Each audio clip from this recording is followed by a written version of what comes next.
Let's move on, though, and talk through this morning's papers. I'm delighted to say barrister extraordinaire Andrew Eborn joins us this morning. Good morning to you. Good morning to you. Very summery suit. I thank you. I thought it'd be rather good, you know. As you say, you've got your bangers out and your bats and all that sort of stuff. Get your meat on the barbie. Well, I said to Dr. Renée, how old are we that we find that funny? But, I mean, it's funny. It is funny. Yeah. No, I think at any age you're allowed to find things amusing. I thought it was always... Well, I think life is so... I mean, life is pretty miserable at the moment, so if you can find anything to laugh about, it's a good thing. I think that's right, and we will hunt out those good stories. I know, and actually, if you think of toddlers who have not been curtailed by life, yes, they find the most banal, silly things. The mention of a bottom, you know, is hysterical. Well, they are funny.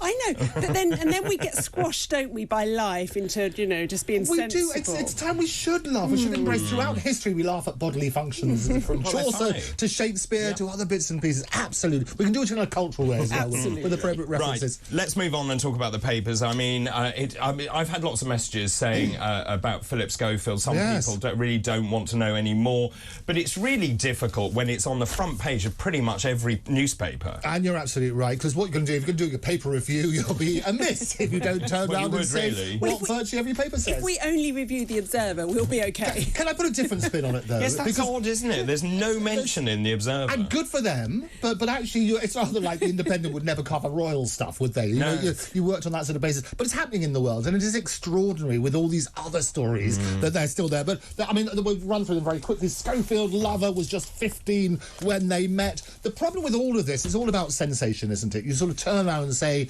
the truth may hurt, but a lie will kill. And that's what's sort of happening in sort of, Holly, Phil lied to me. Because the questions now are basically, who knew what and when? That's the key. That's what's got to come out. And also, as a lawyer, you have to be balanced and so on and so forth. Phil will say, and he has said, it wasn't illegal. And if you turn around and it'd been a different gender, if older men with younger women, would that be the same story? So you've got to look on that sort of basis. Whatever happens. But the other thing, Andrew, as well, is it may not have been illegal because this boy was of consenting age. Yes. But Phil would have been in his 50s, somewhere in his 50s. This was an 18-year-old boy who had ambition to work in somewhere where Phil had the power to gift him that. So on Renée's point, in terms of age of consent, there is a difference, though, isn't there, if you're in a position of authority? And I think this is quite a murky ruling. Just explain that. Well, no, very, very, very simple. If you're, it's rather like a teacher and their pupil, if you like. It could be consenting age, and it's not illegal on that sort of basis. But it's a question of an abuse of power. Yeah. And if you're turning around, and we don't know yet, the facts are not yet out. I mean, the people I feel sorry for are Stephanie, Ruby, and Molly. So Ruby and Molly are the two children. Stephanie, his former wife. These revelations happening every single day are appalling. We need to get to the facts, because I think that's really, really important. But the question would be, is it an abuse of power? And if he was asked, well, hang about, is this relationship really happening? And he was denying it to everybody. The question is, if he was asked and said, yes, it is, what would they have done about it? Because you then manage what's going to happen. And there's going to be more revelations. And this is the problem. I always say history repeats itself because we never learn the lessons from history. Well, on that note, we go back, don't we, that the reason nobody did anything about Savile or Harris was that their brand and what they brought to the channel was so powerful that nobody wanted to upset that money, that apple cart. And it goes back to this bigger issue. What did ITV know, and when did they know it? Because we were just talking to Josh. It transpires ITV said they didn't know anything till, 2020? Yes. But it now transpires that allegedly ITV did know in 2019, or possibly 2018. Yes. Didn't do anything about it. And also, this particular source that I read yesterday, ITV sat on this and said, we are not investigating this, and was very, very clear to this journalist, this was not a story. Now, so therefore, if that is true, is ITV complicit? Yeah, and you're absolutely right. The big word in all of that is if. Yeah. And the problem that I have with all these stories, and say every single paper, and boring, ITV to axe this morning, this moaning, as they keep sort of mourning, spelled in the sort of death way.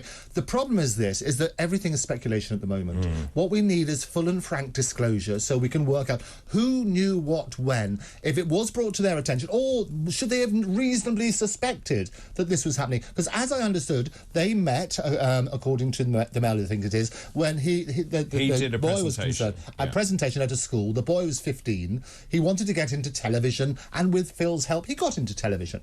The question is, when did the relationship start? Yeah. And Philip helping him isn't illegal. No. There's nothing untoward in that. No. It happens all the time where young people ask to help or whatever. Can I do work experience? No. None of that. There's nothing wrong with any of that. And we don't want to stop people doing that. No, this exactly. The fallout should not be about stopping people, encouraging people to get into work. Well, the question should be about abuse. Was it abuse? No, I'm going to be devil's advocate there. We are supposed to be moving into a world where opportunities to do this kind of thing and many others is equal for everyone. Meritocracy. A meritocracy. So using somebody that you know who has taken a shine to you. But you know as well as anyone. Of course it happens all the time. In medicine, it happens all the time. Look, I always say to people that when I replied to a tiny lineage ad in the back of the Evening Standard, would I like to work with Robert Maxwell on a top secret project? That would never happen today. It just would never happen because there would have to be processes and screening and panels. Well, the point I made, to get into medicine, for example, as you know, you need work experience, and therefore, if you know your family knows a GP, you're more likely to say to the GP, "Can I come and work experience?" That's the way of the world. It is the way of the world, and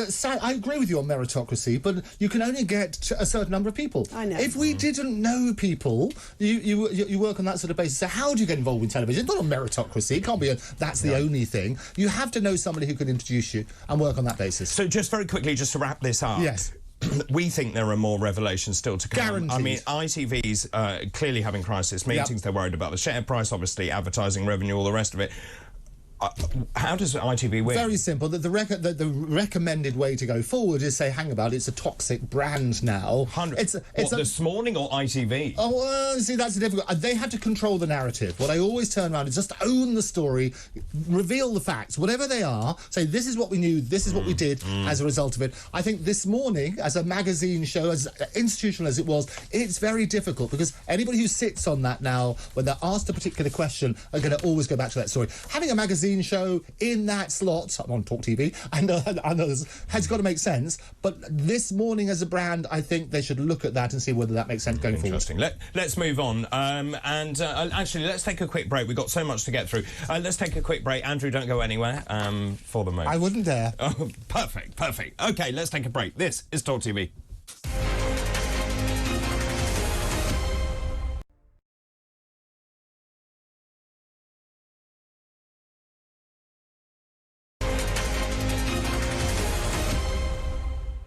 Welcome back to Weekend Breakfast here on Talk TV with me, David Bull, the wife, Dr. Renée Hoenderkamp. Andrew Eborn is here reviewing the papers. Good morning again. It is a joy. It is indeed. It's our joy. Let's move on and talk about this brilliant story. Yes. You are a master of AI. I am. AE on AI, back to the futurist. That's what we say. Indeed. It's going to be good.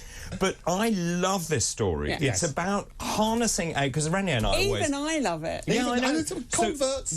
So with AI, Renée and I kind of roll our eyes a lot of the time, thinking, well, this is a bit sort of whimsical and nonsensical. But actually, just tell us this story. It's about using AI to find a new antibiotic. It totally is. And it's a new superbug-killing antibiotic has been discovered using AI. And what it does, it basically narrowed down thousands of potential chemicals to a handful that could be tested in the laboratory. So what would happen, normally it would take scientists years and years all working together. This did it in about an hour and a half to go through a list of 6,680 compounds, which effectiveness was unknown. So the background behind this is we're seeing massive antibiotic resistance. So we need new antibiotics because essentially the overuse of these antibiotics means that actually they become less effective and therefore there's a real impact on patient care.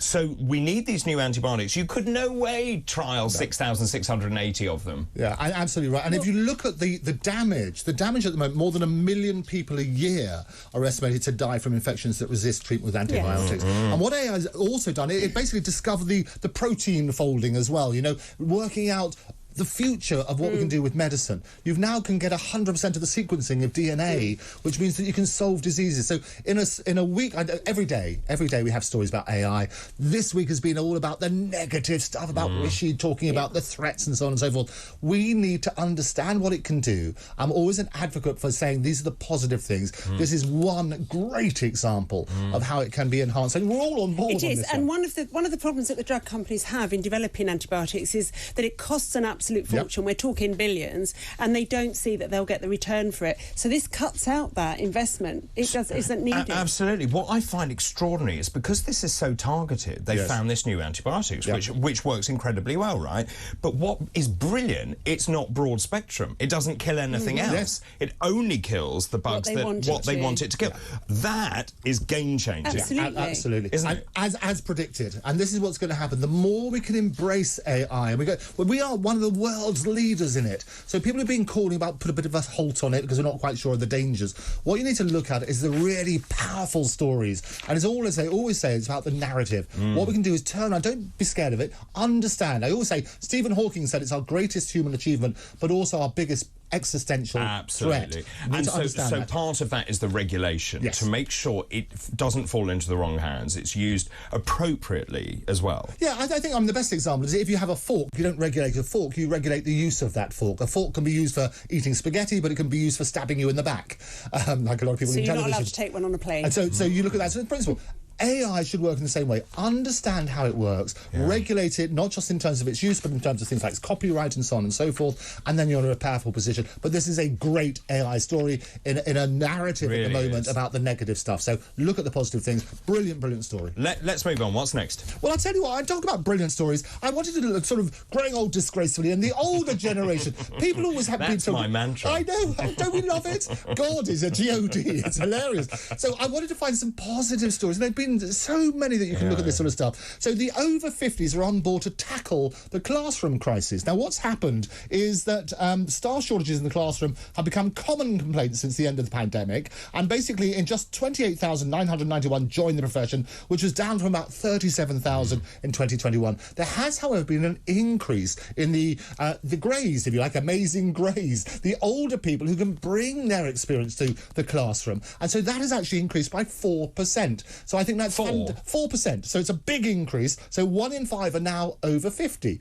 of teachers. And they're bringing not just their experience from the teaching profession, but also those who've worked in other angles of life. And I think we should celebrate that. I like this because I actually think this brings a little bit of sense back into the classroom as well. I agree. It brings those old school teaching styles. You know, teaching at the moment is beset by younger people who have gone through the indoctrination, and that's all it is now of university, into climate change, trans stuff, all this stuff. I think it's good to bring in some wiser older heads that have lived a life, have some experience, and also have that old school teaching that, let's not forget, in the countries around the world like Singapore and China, where they still stick to our exams using old-fashioned teaching, all the kids facing the front with the teacher at the front, do much better than we do. Well, absolutely. And also the great thing is it's good for everybody, because if you give up, I know you've spoken about this many times on this glorious show, if you give up life and retire, what happens is your mortality rate is through the roof, isn't it? What I love about this side is that it's encouraging people to do something. You can give people your expertise, you get valued and respected,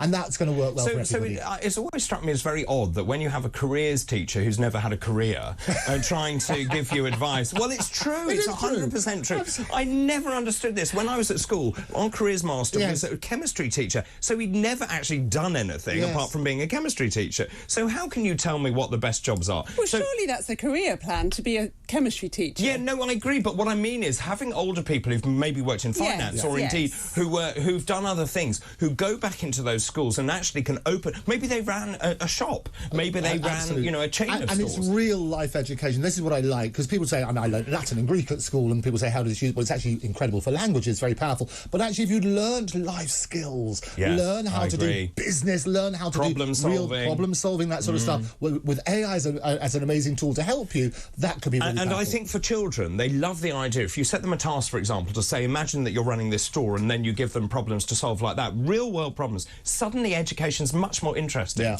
Also, I think bringing together younger and older decades, we've seen it in the nursery school and the care home, the brilliance that did for care home residents, and how motivated the toddlers were. And I think you're absolutely right, and it brings back the whole idea of society, because people are feeling isolated. isolated at the moment, especially after lockdown, horrendous years and so on and so forth. If we can get a community back where people respect each other, share opinions, work out those dialogues. I mean, you talk about care homes, you're right, getting the children in there who really benefited talking to older generations about their side. And also learning lessons from older generations. I mean, I do, the number of times I speak to older people and realise that when they tell me stuff, I think, well, we knew that. We knew that 50 years ago and we seem to have forgotten it. Yes, no, absolutely. And that's what I love about it. And it's all those sort of stories. So great stories at the moment. I mean, also, it's never too late. There was a great story in the Times as well today about a singer who signs a new deal decades after she was rejected. It was 20 years after she's rejected. All of a sudden, she's now got this record deal, which is fantastic. So if you have been chipping away forever, never give up. It's really, really good on that sort of basis. What I also love is the opportunity, another great story about Dr. Strangeblood's quest to grow really is a younger extraordinary. tycoon. There we go. Can you get that? Have you over seen there? this? It is a wonderful story. So this is a father and son, isn't it? It's a father and son, and it all sounds sort of Frankenstein type thing. What they've done, they're getting blood and they're getting plasma. This is the plasma story, and salmon sperm. Exactly. So hang on a minute. So the father is determined to stay young. Yes. He's taking the son's blood. Yes. Spinning it down. Taking the plasma into plasma. Yes. And then re-injecting the plasma. Yes. Because it has stem cells in it. That's my understanding of where this is. And it's done going. with a third party who's looking at this sort of stuff. And so the idea being that the stem cells then regenerate. No, it has platelets. Platelets. That's what it is. Platelet-rich plasma. Yes. And this is a So treatment. what's the point of that? Well, it's supposed to regenerate cells and stimulate fibroblasts to grow new cells. So I have Alice hooked up to a machine now. Obviously, I'm going to. No, obviously I don't. I was like, what? I was like, oh, okay. Of course I don't. I mean, I read this story yesterday, actually, and I just think it's really bizarre, and I think he's got too much time on his hands. Well, it's too much money. But let's play devil's advocate. It's actually my job. Look, you taking my job earlier. The idea is that if it works, what's the problem? If people want to do that and they can help the other generation, and what's happened is not just these two people, it's also he's going to do that to his father, so the grandfather is getting the benefit. I mean, he as well. looks in good shape. Thank you. What about these two? Yeah. I think, but if it works, it's got to make sense, doesn't it? So why not? So, look at all these things? How long do we want people to live? That's the question. How long do they want to live? Let's extrapolate that. Let's say you have an older relative who can't heal. Let's say they have a non-healing ulcer, and you can give them, say, plasma, and it heals their ulcer. I have no problem with it. Great. Exactly. But if it means people are going to live to 250, that's a problem for the planet. Well, no, but let's look at that. AI will come up with a solution. This is the whole thing about giving you more leisure time, making sure that we have quality leisure time. Leisure time. We won't have enough space. We won't have enough space. But we're going to inhabit other planets with just one little planet in the tiny world. Yeah, because it's sci-fi. It is sci-fi. This is what we're going to look at. It's an opportunity. Let's not stop the opportunity. If you could live forever, want to live forever, get in touch. It's also, I mean, it's amazing. It's also tad sinister. I gave a lecture once on should we live forever. Yes. And so I looked into all of this. You know, there are Dutch scientists who actually think they can harvest your brain. Yes. And keep your thoughts alive forever, even when your body dies. They'd have to find them first. Oh, well. And, you know, there's the ethics behind this is that, you know, is there a duty to die? Can the planet hold us? Can we feed these people if they never die? I know, and good question. But also you can do virtual people. And this is what I've spoken previously about, the holograms, where you can get people memories and so on and so forth. So you can interact with them. Okay, from an AI this is point now of view. very strange. Can I? People are messaging about salmon sperm. Oh, do you like salmon sperm? Yeah. No. Well, what was that? No, I'm just intrigued. You mentioned it. Oh yeah. Well, I mentioned it because it's not just blood. They're mixing it with salmon sperm. I don't want to go into how they get the salmon sperm because it's far too early in the morning. Far too early. I haven't had enough coffee. But that's what they do. So this particular mixture is a bit of salmon sperm and a bit of blood, and basically this is what they do. The concoction. The tests are still out there. They're trying to work out but basically improvement to your organs and so on and so forth. One wonders if there should be more focus on the living in the now and enjoying life. No, but you can enjoy. It's the point which David mentioned earlier. If you're suffering with something and it helps cure a disease, but they're not. That's kind of well. How do you know? But the R&D. You see, we go back to the R&D here. May well be able to be used for disease. Yes, and that's the point. And now that we have 100%, don't you bat your eyelids at me. We have 100% of the sequencing of DNA. It is a great story. We will solve disease in our lifetime through AI. I think it's very interesting. I think the whole thing's interesting. Let's go back to where we are now. The cost of living, though, because... you know, people are really struggling. Inflation has come down, but really not enough. Food inflation very high indeed. Yeah, well, so this is a great story in the Sunday Telegraph, and what I love, so Sunak, he's basically asking the stores to cap basic food prices. Now, this is something they do in France. So, so a loaf or a bit of milk or whatever. I totally agree with this. You have to make sure that everybody can have a basic standard of living, and if you can make sure that this happens, the interesting thing is, and he's sort of taking the credit. I always talk about who's spinning the story. He's taking the credit because he has to basically ask the retailers to do this. It's not government money. So he's going to them and saying, look, it's going to be voluntary if you turn that sort of basis, but we'd like you to do it. Own brands, though, wouldn't it? It'd Exactly. Be like own brand milk, Absolutely. own brand bread. But you should. You can go and get a baguette in France for a guaranteed low price. Market intervention, though, that's interesting. We don't do that. Not since Heath in the 1973. You remember that one? That's right. Well, vaguely. I was only about that big. I asked my great-grandfather. Yes, exactly. He told me this. If you let the price of bread get so high that people stopped eating it, people would lose weight. Let them eat cake. That's what you do. Or salmon sperm, absolutely. Oh, you really are going to be Secretary of State for Health, aren't you? Crikey. Right, very quickly, time is tight. Just very quickly, COVID inquiry we've been talking about. Ministers are in a bitter fight to halt the release of COVID secrets. This is leading in The Observer. They're basically, these are WhatsApp messages. Matt Hancock should have learned his lessons there.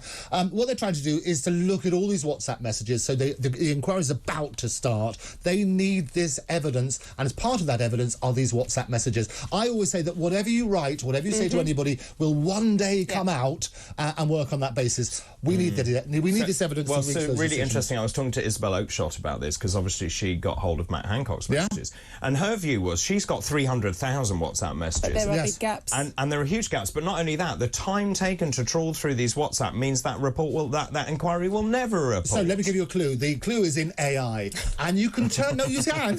You can feed the whole thing Andrew in. One Trick Pony. Thank you, One Trick Pony. I'll ride that pony all the way home. And it could absolutely. You say, find me the evidence for this. It will give you that evidence.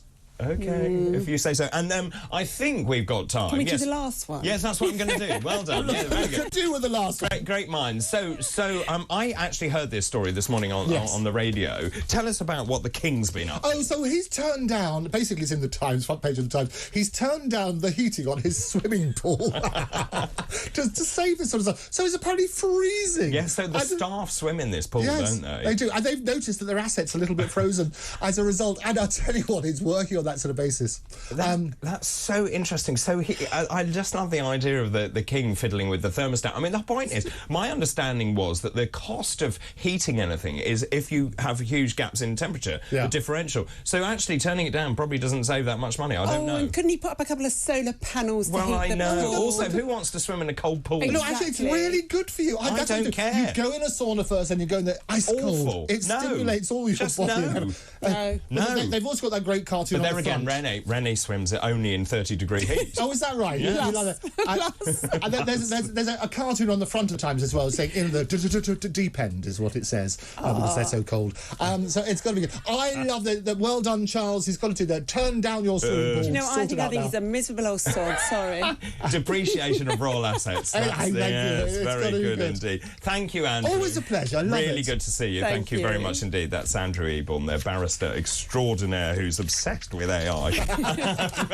Anyway, lots more still to come. Stay exactly where you are. We're going to be talking more about what's going on in the United States. Also, our future politics panel is coming up after the break as well. Keep all of your messages coming in. Also, how does ITV restore trust in its brand? What should it do to get your trust back? Keep all of those messages coming in, please. This is Talk TV, broadcasting live from London.